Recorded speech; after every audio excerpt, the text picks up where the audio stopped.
$100,000. Pretty big number, right? So there's two different ways that you can make money doing these kind of deals. The first way is just the way that I started, right? With no money, no credit, no license.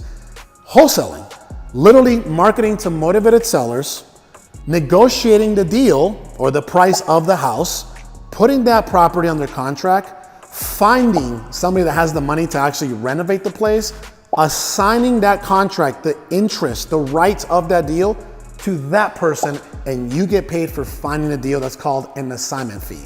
The other option is fixing and flipping, which if you utilize OPM, other people's money, you still need no money, no credit, no license. You find a private money lender that's gonna fund 100% of the purchase price, and they're gonna fund 100% of the renovations cost, and you don't have to pay them back until the property sells.